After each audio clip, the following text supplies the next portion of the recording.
Amongst the myriad of JRPGs I have talked about on this channel, there is one area of them that I haven't really touched on, if at all, with my time here on YouTube. That, of course, being the indie JRPGs, which is a damn shame as there are many that I have played over the years that I find myself enjoying quite a bit. Whether it be Bug Fables, or Arafel, or Chained Echoes, many of these games tried to give it their all to make an experience by honoring the games that inspired them, while still standing on their own 2 feet. And the game that I'm going to be talking about today is no different.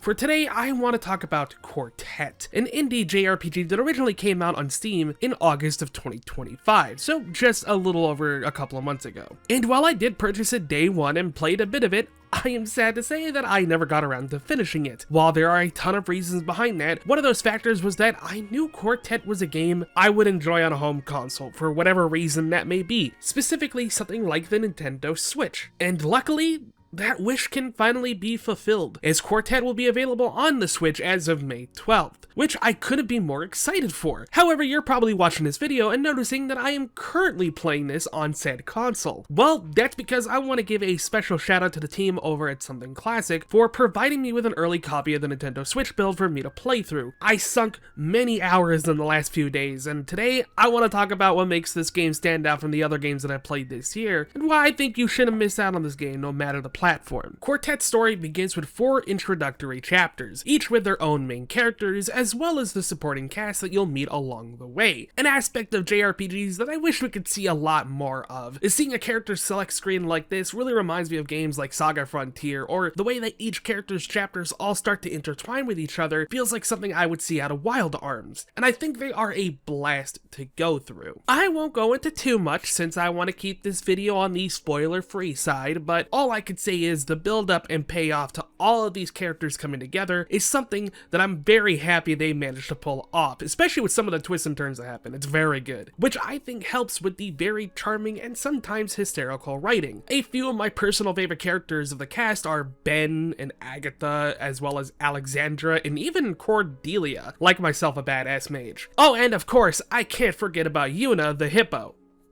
Oh yes, no, you heard that right, a hippo party member.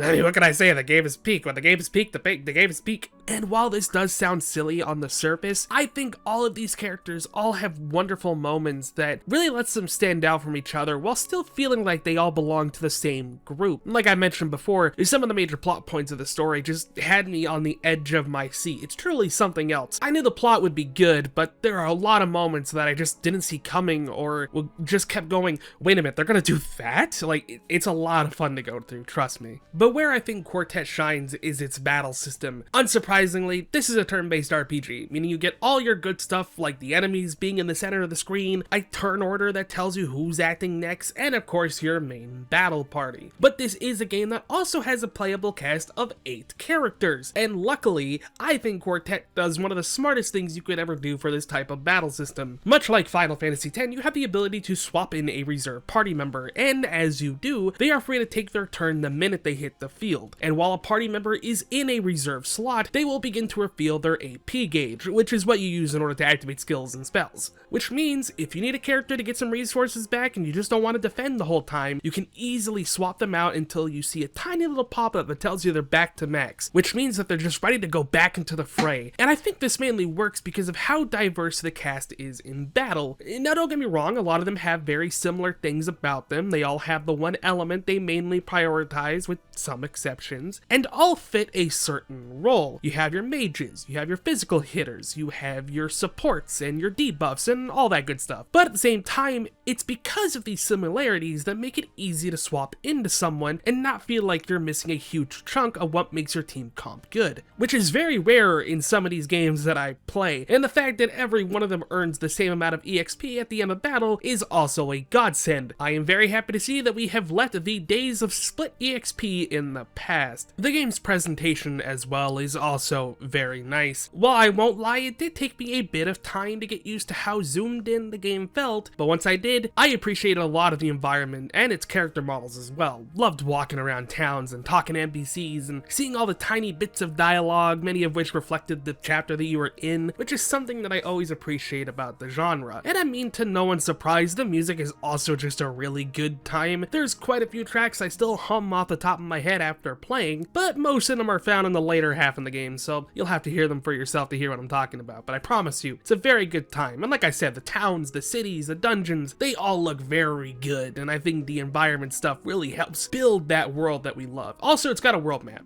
The world map looks good. I look at this thing. It's pretty great. I love the little tiny chibi models. It really reminds me of something like Suikoden.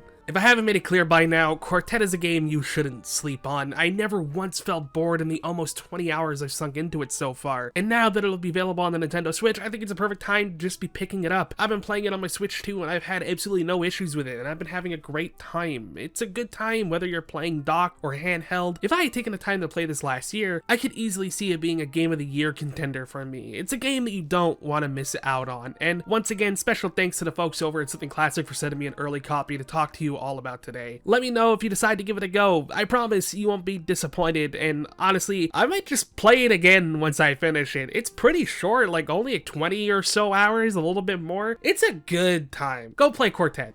It's good. I promise you will not be disappointed.